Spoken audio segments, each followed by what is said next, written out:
selamat berjumpa lagi dengan Bapak di sini. Gimana kabarnya?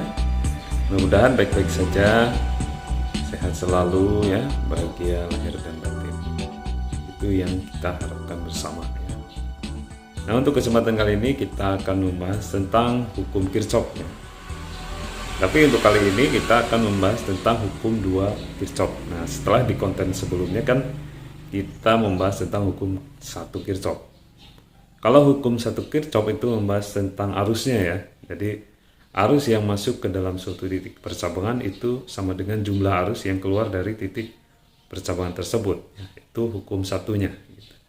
Untuk hukum 2 Kirchhoff itu lebih membahas tentang kepada tegangannya ya.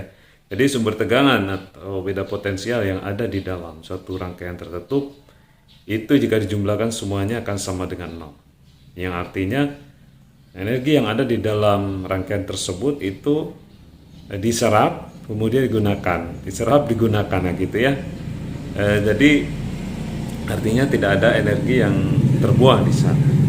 Jadi jumlah tegangannya atau jumlah gerak listriknya itu sama dengan 0. Nah, untuk lebih jelasnya, marilah kita ikuti ilustrasi dan pembahasan berikut ini.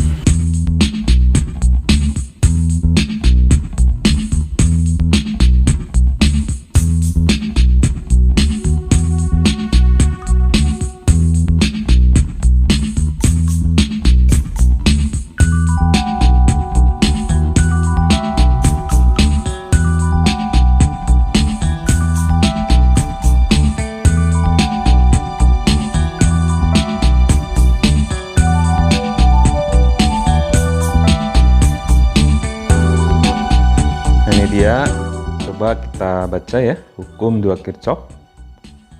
Hukum 2 Kirchhoff ini berlaku pada rangkaian yang tidak bercabang. Berbeda dengan hukum 1 Kirchhoff ya. Kalau hukum 1 Kirchhoff kan pada rangkaian yang bercabang ya. Nah, untuk hukum 2 Kirchhoff ini digunakan untuk menganalisis beda potensial yang terjadi pada rangkaian yang tertutup ya. Sehingga karena beda potensial yang dipelajari atau tegangan yang dipelajari dalam rangkaian tertutup ini, hukum 2 Kirchhoff itu lebih terkenal dengan hukum tegangan Kirchhoff ya, atau bahasa merekanya gitu Kirchhoff's Voltage Law gitu ya, disingkat KVL gitu. Nah, bunyi hukum 2 Kirchhoff adalah jumlah aljabar beda potensial atau tegangan pada suatu rangkaian tertutup adalah sama dengan 0 gitu ya. Jadi jumlah beda potensialnya jika dijumlahkan semua itu akan sama dengan 0. Nah, kemudian versi lain dari hukum 2 Kirchhoff ini pada rangkaian tertutup berbunyi jumlah aljabar gerak listrik dan jumlah penurunan tegangannya itu sama dengan 0. Sehingga secara matematika bisa ditulis sigma epsilon ya, E kecil itu dijumlahkan dengan sigma I kali R itu tegangan ya, itu sama dengan 0. Jadi sigma epsilon plus sigma I kali R itu sama dengan 0. Oke. Untuk lebih jelasnya kita perhatikan ilustrasi berikut ini ya. Nah, ini dia gambaran dari hukum 2 Kirchhoff. Nah, di sana ada gambar rangkaian yang tertutup ya, yang berwarna hijau apa ya di tengah itu kan, itu terjadi lingkaran dengan tanda panah melingkar searah jarum jam itu ya. Nah, itu namanya loop nanti. Jadi loop itu ada lingkaran. Mau loopnya itu searah jarum jam boleh, mau loopnya itu berlawanan arah jarum jam juga boleh. Jadi loop adalah lingkaran yang ada di dalam rangkaian tertutup tersebut ya, gerak melingkarnya. Ya, jadi berdasarkan gambarnya ya, kita lihat gambar di sana ada daerah A, kemudian ke B, ke C, ke D gitu ya. Berdasarkan gambar itu total tegangan pada rangkaian adalah, jadi tegangan dari A ke B ya, kemudian tegangan dari B ke C, tegangan dari C ke D, tegangan dari D ke A, itu sama dengan 0. Jadi Kalau ditulis matematis, VAB plus VBC plus PCD plus PDA itu sama dengan 0. Gitu ya, kalau ditulis matematik. Nah, hukum 2 Kirchhoff ini menjelaskan bahwa jumlah penurunan beda potensial itu sama dengan 0. Ya, gitu. Artinya, itu tidak ada energi yang hilang dalam rangkaian ini. Ya. Atau semua energi listrik itu diserap dan digunakan, gitu ya. Oke ya, itu pemaparan untuk apa itu hukum 2 Kirchhoff atau kesimpulan dari hukum 2 Kirchhoff ya.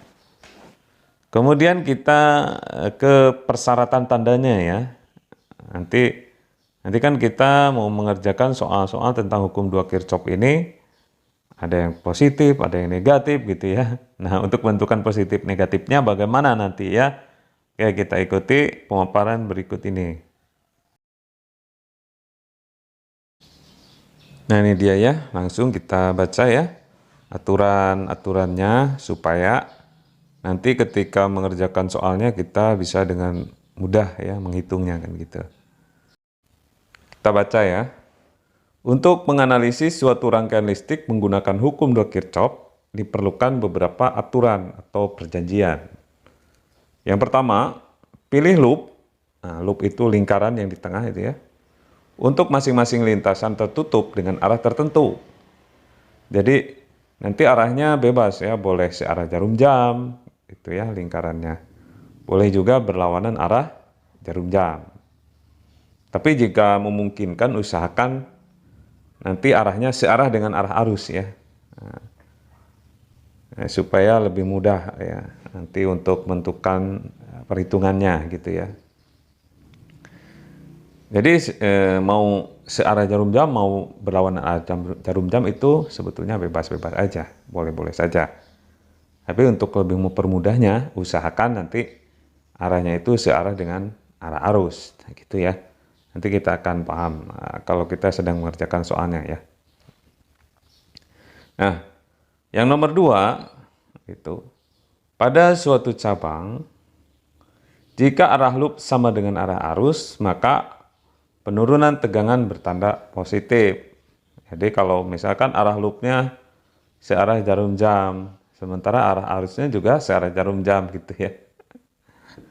Nah, maka penurunan tegangannya bertanda positif gitu ya. Kalau arah loopnya searah dengan arah arus.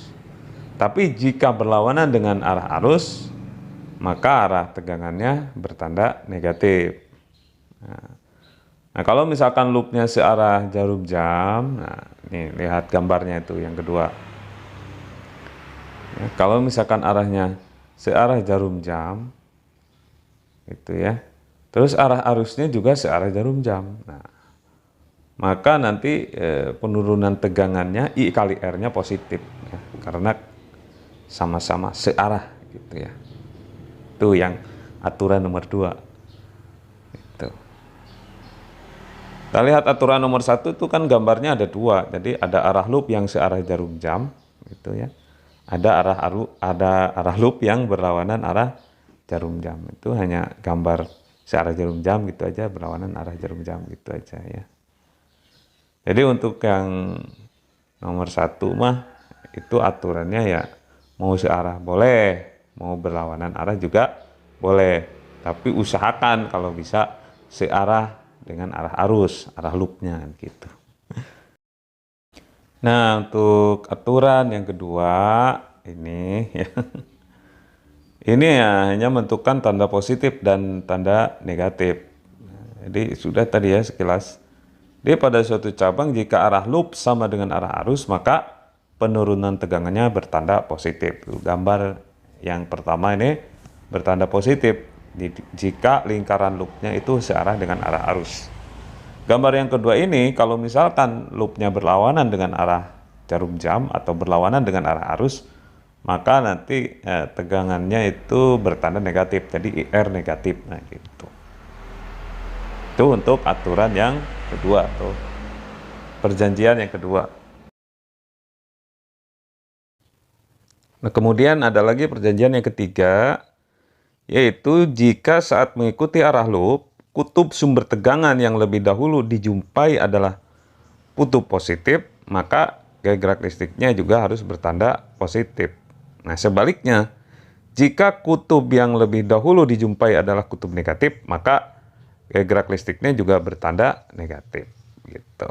Jadi ketika loop itu berputar, ya, kemudian dia bertemu dengan kutub positif, nah, maka GGL-nya juga harus positif, gitu ya.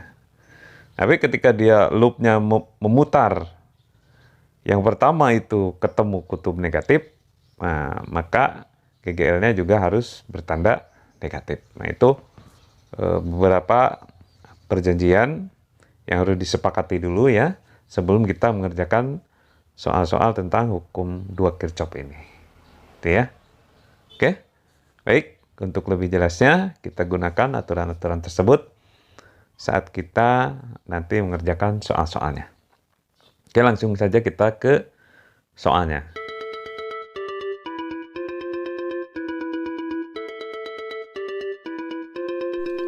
Ini dia soal yang pertama tentang hukum Kirchhoff 2. Kita lihat gambarnya ya.